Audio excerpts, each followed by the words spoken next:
Hi guys! A day in my life as a part-time content creator na wala pang sahod at hindi naman sikat sa social media. For today's video, may iba naman tayo. Lumayo tayo sa lugar na kung saan maraming toxic at puno ng problema. Pero bago ang lahat, kung hindi ka pa naka-follow sa akin, please follow nyo naman ako dyan. At mag-comment kayo sa comment section kung taga saan ka para malaman ko kung hanggang saan umaabot yung video ko. Kung sawang-sawa ka na ba sa city? Tara, samahan niyo ako. Pupunta tayo sa taas ng bundok. Parang this is my first time na ginawa ko sa tanang buhay ko. Nakita ko lang ito sa internet at nakisabay na rin ako. Super maganda naman talaga kapag nasa tuktok ka na ng bundok na ito.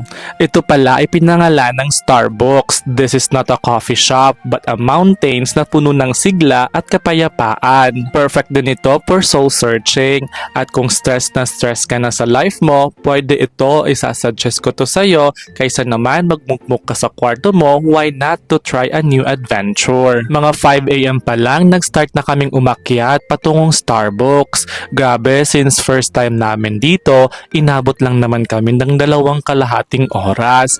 Di kasi namin familiar yung mga daan. May mga nakasama naman kami, pero same sa amin, hindi rin nila kabisado yung lugar na ito. Yung Starbucks pala ay part pa siya ng Banawa, Cebu City. I suggest kung magta-try kayo at pupunta kayo dito, well prepared kayo. Bring a lot of water and energy kasi mapapasubok talaga kayo. Dapat din mag-wear kayo ng shoes kasi may mga daanan na super iksi at madulas. Take note to check as well the weather kasi hindi pwede kung maulan dito. Super delikado.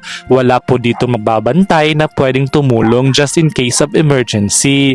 Kasi I would consider this as a virgin mountain. Kaya always take note for our safety. At sa wakas, after 2 hours, nakaakyat na kami mismo sa tuktok ng Starbucks. Tanaw na tanaw mo yung city of Cebu.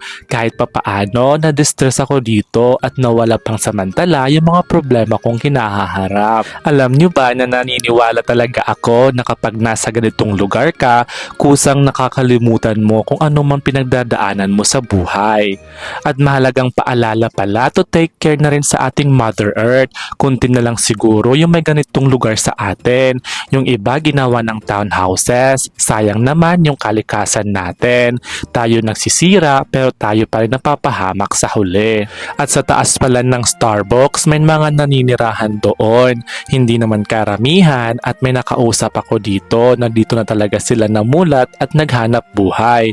Maganda rin dito kasi pwede silang magtanim ng gulay at prutas tapos pwedeng ibenta.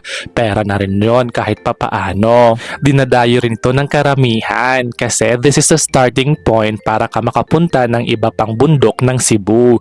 Kung baga wala pa kami sa kalingkingan kung gusto mo talaga maging mountaineer. Super malayo na kasi yung ibang bundok, di na kaya ng powers namin. Safety din kasi 2 lang kami. Dapat kung magaganito kayo, dapat marami kayong kasama at may kasama kayong expert just in case of emergency. Ikaw, kapag stress ka, anong madalas na ginagawa mo? I-comment mo naman sa comment section para pag-usapan natin. Hanggang dito lang muna tayo at maraming salamat. Kita-kits pohon. Bye!